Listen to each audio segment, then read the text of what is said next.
Hello everyone and welcome back. In this video we're going to be covering the Thai 4. The Thai 4 are 4 basic Thai style combinations that we use in our kickboxing sessions and then build attack and defense drills around. Each combination begins with one of 2 different base combinations and then adds either the rear or the switch kick on the end.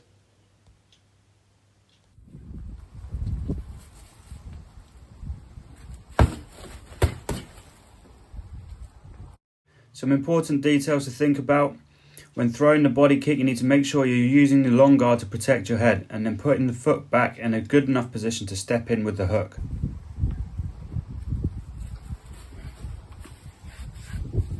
From this angle you get a better idea of what the hands are doing to protect the face with the long guard, and also you may notice the footwork is slightly different because I now don't have a bag to hit, so don't have to step in with the hook.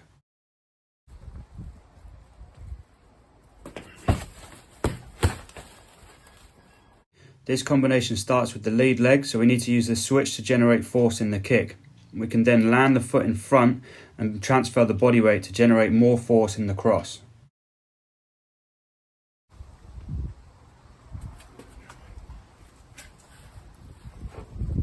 From this angle you can see how I use the switch to cut across my opponent, allowing my kick to travel through the target.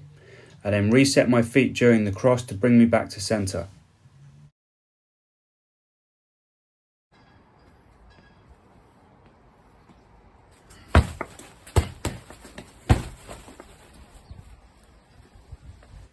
This first combination adds a switch kick to the end of the first base combo. When finishing combinations with a kick, it's important to not switch off until you've returned to a safe distance with good balance and a strong guard.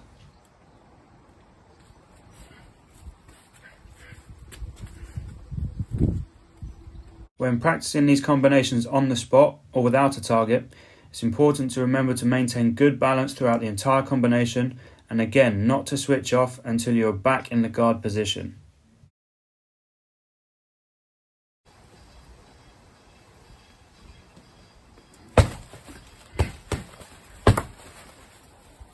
This second combination finishes and starts with the rear body kick. After the cross, it's important to unwind the hips to be able to generate force in the kick, but not unwind the shoulders to be able to maintain fluidity.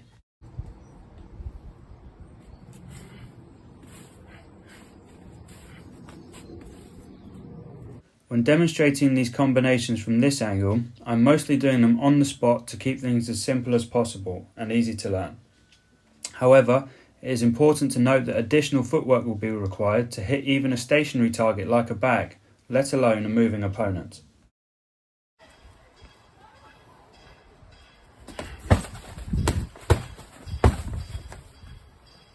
Now we are building on the second base combination, adding the rear body kick on the end.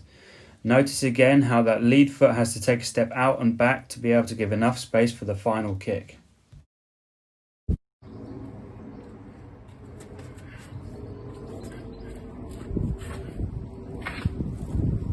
This combination, like the first combination, repeatedly flows back and forth from one side to the other. It is important to try and keep the transitions between each technique as fluid and smooth as possible.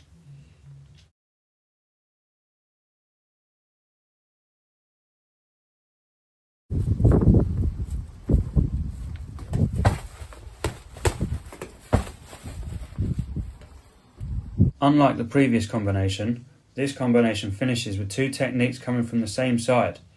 However, it's still important to maintain fluidity and balance throughout the entire combination.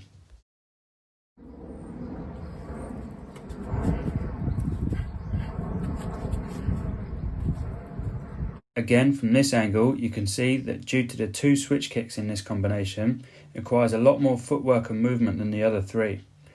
This makes it more difficult to keep the combination flowing smoothly and to maintain good balance. Thai 4 are a great way of learning how to flow through different techniques and transition smoothly from one technique to the next. Each of these 4 technique combinations may not always be practical. However, if they are well drilled and proficient, they can be broken down into 2 or 3 technique combinations and used wherever appropriate.